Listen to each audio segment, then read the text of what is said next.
Olá pessoal, é com satisfação que eu começo a segunda temporada do programa Cá Entre Nós, tocando bastante da temática feminina, até por sinal, uma feliz coincidência. Para começar, a gente conversou com um cirurgião plástico, Vinícius de Oliveira, sobre um tema ainda tabu entre as mulheres, que é a cirurgia íntima. Depois a gente veio para cá, Galeria Modernidade. A primeira entrevista foi lá no Solar da Marquesa, só lembrando, que é o nosso QG, né? E depois a gente veio para cá na Modernidade para conversar com a Aninha Hauschild.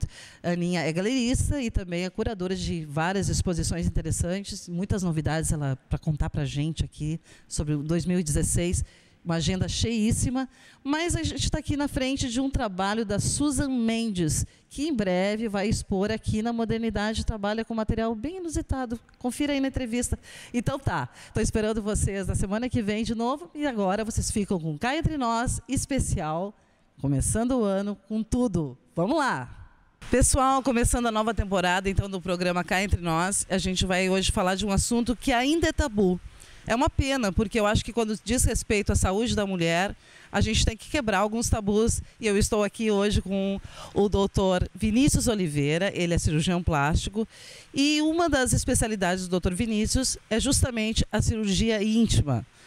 Então, doutor Vinícius, é um prazer tê-lo aqui no programa. E eu gostaria já de começar a nossa conversa justamente falando sobre isso. Ainda é tabu esse assunto, não é? Com certeza. Em primeiro lugar, bom dia, agradeço o convite. A cirurgia íntima é sim um tabu, são técnicas que não são tão modernas, tão novas, então a medicina já estuda e já conhece alternativas para esse tipo de tratamento há algum tempo, mas é relativamente recente a procura, justamente por questões sociais, né? Ainda é um tema meio polêmico, é um tema que não tem uma abertura de maneira muito adequada. E assim, aumentou bastante a procura, né, das mulheres, um pouco mais de informação hoje que a gente tem, um pouco mais, não, bastante informação a mais que a gente tem. As mulheres já estão começando a procurar os consultórios. Como é que está sendo essa demanda? A gente associa, eu vou falar em meu nome, né? Eu associo muito o aumento da procura justamente a essa questão da informação na mídia não médica, né? Por exemplo, veículos de comunicação que transmitem programas transmitidos dos Estados Unidos, onde esse assunto já é lidado há um pouco mais de tempo, acabaram levantando no nosso público o interesse pelo assunto. Então, há cerca de 10, talvez 15 anos, é que a cirurgia íntima ganhou o seu espaço dentro da cirurgia plástica, apesar de já existirem técnicas mais antigas, digamos assim.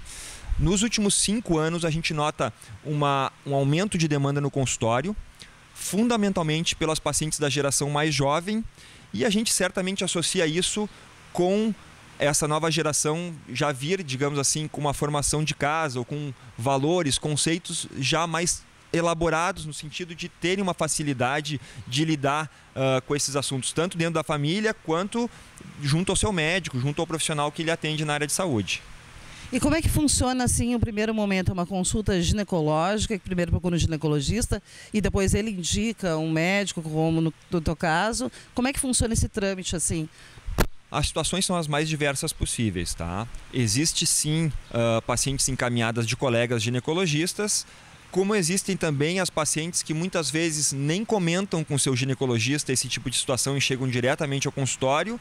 E existe ainda aquele grupo de pacientes que veio por indicação da amiga, enfim, de alguém mais chegado que tem a liberdade de comentar esse assunto, ou mesmo por meio dos instrumentos de mídia, né? Olha, escutou uma reportagem, viu uma matéria em algum veículo de comunicação nesse sentido e acabam chegando no consultório para fazer uma avaliação inicial e aí, se for o caso, não proceder com o tratamento.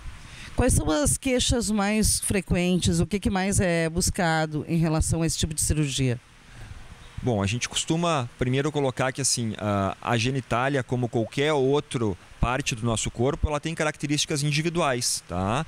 Como num rosto, cada pessoa tem o seu feitio de boca, o seu feitio de nariz, e nada impede que a gente esteja satisfeito ou insatisfeito com isso, tá? Existem aqueles conceitos básicos, aquelas normas gerais de beleza também na região íntima, e as pacientes costumam procurar justamente quando estão insatisfeitas no vestir uma roupa ou durante o ato sexual, no aspecto da genitália junto ao seu parceiro. Então, esses são os dois principais motivos de procura, tá? É o processo de vestir uma roupa e essa roupa ficar com contorno adequado na região do púbis, e o aspecto íntimo mesmo da genitália, mais daí numa situação de contato com parceiro sexual ou, enfim, numa situação onde a paciente está desconfortável ela mesma com o formato da genitália. Isso normalmente acontece às mulheres que frequentam a academia, né? Elas põem uma roupa justa e aí ela tem aquele desconforto estético, né? Exatamente. A roupa justa é onde costuma ressaltar mais esse tipo de desconforto, tá? Muitas pacientes, inclusive, evitam o uso de roupas que marcam mais nessa região da cintura, pensando nisso. Uhum. E a questão assim, como é que a cirurgia é o pós-operatório? As pessoas às vezes têm medo mais do pós-operatório do que a cirurgia em si. É demorado, a pessoa tem que se afastar muito tempo do trabalho. Como é que é o pós-operatório? Com certeza. Como qualquer procedimento cirúrgico, o importante é a gente frisar de que a gente não pode banalizar a situação, tá? Primeiramente, a paciente tem que estar um estado de saúde adequado, por isso a importância da consulta médica, dos exames pré-operatórios, enfim, de uma investigação no sentido de saber se essa paciente tem condições de fazer o procedimento. A cirurgia em si costuma ser uma cirurgia muito tranquila, tá? Do ponto de vista de execução, uma cirurgia ambulatorial, onde a paciente vem para o hospital e vai embora no mesmo dia. Assim como o pós-operatório costuma cursar de uma maneira muito tranquila se a paciente está ciente das limitações que ela vai ter, tá? Não adianta a paciente querer operar num dia e achar que no dia seguinte ela está retomando as atividades, tanto sexual quanto de academia, enfim, da rotina do dia a dia. Não, ela tem que se organizar para ter uma semana tranquila nesse sentido, mas atividades rotineiras de trabalho, escritório, enfim, geralmente em torno de 3 a 4 dias são retomadas, tá? Então é um pós-operatório simples. Academia é um pouquinho mais demorado, né? A parte mais demorada é voltar para academia, né? Como tudo, o esforço físico ele propicia algumas complicações no sítio cirúrgico, né? Então a gente costuma recomendar para a paciente pelo menos o período de 30 dias de afastamento. E as pessoas têm um pouco de medo, as mulheres têm um pouco de medo, a questão, eu vou entrar num assunto bem específico, mexer quando tem que fazer uma cirurgia no clitóris, da capa clitoriana, a questão da sensibilidade, onde estão os nervos realmente, então as pessoas têm um pouco desse temor. Isso realmente é frequente, esse temor, assim, de perder o desejo, de perder o prazer em função de mexer na capa clitoriana, assim? É uma pergunta bem pertinente, tá? Realmente, os dois pontos de maior estimulação da genitália feminina são o introito vaginal e o clitóris, tá? E é justamente por isso que essas são as duas regiões onde a gente evita manipular no processo cirúrgico, tá? Entrando numa área mais técnica, assim, o próprio envoltório clitoriano, a capa clitoriana, ela não deve ser extirpada por todo, porque ela tem uma função protetiva dessa estrutura, tá? Então essa é uma região que a gente costuma preservar e não manipular. O restante dos pequenos lábios, assim como o pubis, são zonas onde a gente vai ter uma perda temporária de sensibilidade, como em qualquer situação de corte, um corte de cesariana ou em corte de qualquer outro tipo de cirurgia, mas o organismo vai se readaptar e se recompor. Então, a paciente pode ficar segura de que ela não vai ter prejuízo no seu estímulo sexual, tá? Então é uma situação assim, claro, em função de fazer um procedimento momentâneo, né? Isso vai voltar ao normal. Outra coisa é em relação ao períneo, né? Também é outra parte que faz essa cirurgia.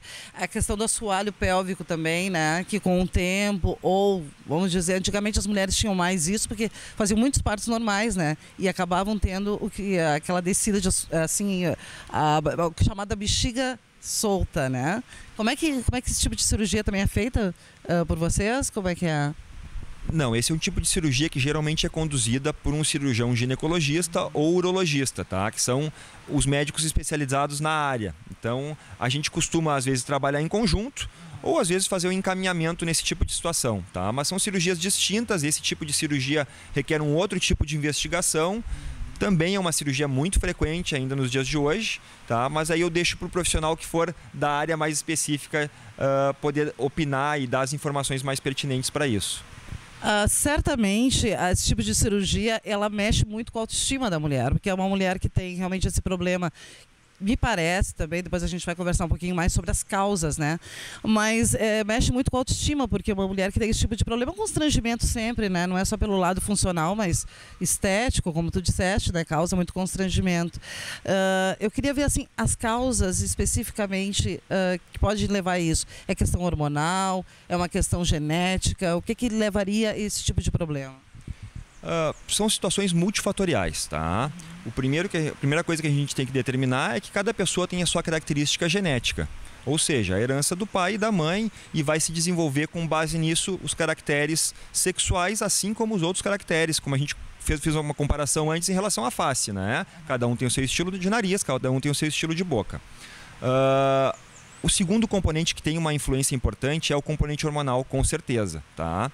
A gente não tem uma relação bem estabelecida quanto ao uso de hormônios exógenos, por exemplo, a pílula anticoncepcional ou reposição hormonal, mas a gente sabe que em determinados grupos de pacientes isso pode sim ter influência no desenvolvimento desses caracteres, tá? Então, esse é um segundo ponto a se contemplar. Um terceiro ponto é a questão evolutiva da vida, o passar dos anos, as alterações ponderais, ganho e perda de peso e sua influência isso sempre deixa alguma marca no indivíduo, né? Então, essas são as causas primordiais, digamos assim, desse tipo de alteração. Pode acontecer essa causa hormonal na adolescência já? Pode, tá? Pode por um componente tanto de alteração do perfil hormonal fora do padrão durante o período da adolescência, como pelo uso do contraceptivo, tá? Vamos falar um pouquinho então da autoestima. Isso melhora muito a autoestima, né? Porque a mulher assim, ela sofre muito uma situação dessa de constrangimento, né? Geralmente a gente costuma a ter um parâmetro bem definido no consultório. São pacientes que aparentemente não teriam motivo para estarem desconfortáveis, mas uma vez que a própria paciente sabe que tem aquela situação ou aquela limitação, ou enfim, se incomoda com isso, ela acaba tendo reflexo nas outras áreas da sua vida, tá? Então, mesmo às vezes a gente não tendo uma plena noção do quanto isso repercute na vida da paciente, no pós-operatório a gente consegue avaliar com bastante facilidade o quanto isso melhora, o quanto isso dá confiança, o quanto isso deixa a pessoa melhor consigo mesma. Então tá, tocamos no assunto tabu. Eu quero agradecer aqui ao Dr. Vinícius por estar com a gente e conversar sobre esse assunto que eu acho que é de suma importância, porque as mulheres estão precisando cada vez mais cuidar da sua saúde e faz parte da saúde, cabeça e corpo, né? Tratar também da questão íntima. Então é um assunto que eu faço questão de comentar aqui no programa, apesar do tabu, e eu acho que a gente tem que quebrar muitos paradigmas ainda. Então daqui a pouquinho voltamos com mais programa Cá Entre Nós. Então, pessoal, vamos fazer um breve intervalo e já voltamos. Aguarde a gente aí.